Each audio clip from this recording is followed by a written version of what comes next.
நம்ம மக்களுக்கு வந்து இக்னரன்ஸோட சேர்ந்து இன்னொன்னும் உண்டு. என்னன்னு பாத்தீங்கன்னா ஈகோ, அகம்பாவம். ஒருத்தருக்கு வந்து நீங்க தெரிலன்னு சொல்லிட்டீங்கன்னா சொல்லுன்னு கோவம் வரும்.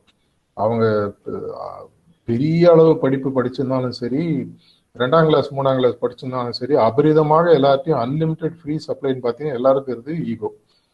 இப்போ வந்து சாரிஜியும் சரி தாஜியும் சொல்லுவாங்க, யார் என்ன சொல்றாங்கன்றத நீ விட்டுட்டு சொல்லக்கூடிய கருத்துல உனக்கு ஏதாவது விஷயம் இருக்கா பாருன்னு சொல்லுவாங்க.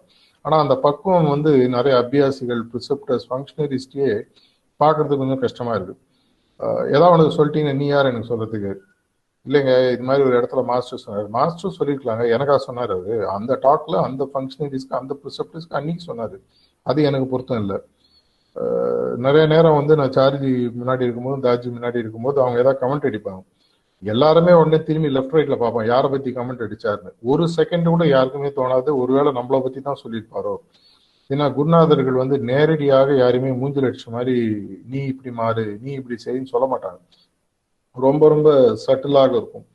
சட்டிலாக இருக்கும்னா எந்த அளவுக்கு சட்டில்னா, நம்ம வந்து நார்மலா இது வந்து we'll tend to gloss over இங்கிலீஷ்ல சொல்லுவாங்க. அதை அப்படியே தாண்டி நம்மளுக்கு இல்லைங்க இதெல்லாம், வேற யாருக்கும் நம்மள மாதிரி ஒரு அபியாசி உலகத்துல உண்டா? பாபுஜி சொன்ன ஐடியல் அபியாசி நான் தான். இப்படிதான் எல்லா அபியாசி மனசுலயும் அநேகமாக ஓடும் நினைக்கிறேன்.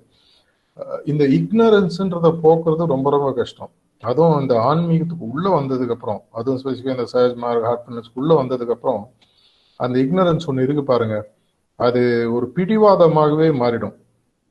தமிழ்ல சொல்லுவாங்க, தூங்குறவனை கூட எழுப்பலாம், தூங்குறவன் மாதிரி நடிக்கிறவனு எழுப்புறது கஷ்டம். உண்மையாகவே ஒரு விஷயத்த கத்துக்கணுன்றவன் வந்து அந்த அளவுக்கு ஹியூமிலிட்டி இருக்கும்.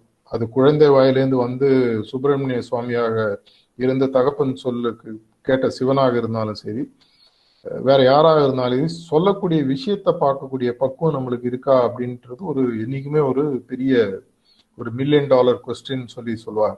இதற்கு இன்னி வரைக்கும் எனக்கு வந்து பதில் கிடைக்க மாட்டேங்குது. ஏப்பா நான் ஒரு விஷயம் சொல்றேன், உடனே அவங்க கேட்பாங்க நீ மாறிட்டியா? இதே மாதிரி வந்து சார்ஜிட்ட ஒருத்தர் வந்து கேட்டாங்க, இந்த ஆளுக்கு என்னங்க ரைட் இருக்கு எனக்கு அறிவுரை சொல்றது கேட்டபோது பொறுமையா அவர் சொல்றதை கேட்டுட்டு அவர் வந்து கடைசியில சொன்னாரு, இதை பாருப்பா, நீ வந்து ஒரு டயபெட்டிக் பேஷண்ட், ஒரு டாக்டரை பார்க்க போற, அவர் ஒரு மருந்து எழுதி தராரு. ஆனா அந்த டாக்டருக்கே டயபெட்டிஸ் இருக்குன்னே வச்சுக்கோ. இப்ப அவர் கொடுக்குற மருந்து உனக்கு ஒத்துண்டு உனக்கு டயபெட்டிஸ் கியூர் ஆனா நீ சாப்பிடுவியா? இல்ல அந்த டாக்டருக்கு வந்து டயபெட்டிஸ் இருக்கு, அவரே ஒரு டயபெட்டிக்னா இவர் கொடுக்குற மருந்து எப்படி வேலை செய்யும் அப்படின்னு விட்டுருவியா அப்படின்னு சொல்லிட்டு அடுத்த லைன் ஆட் பண்ணி ஒண்ணு சொன்னேன்.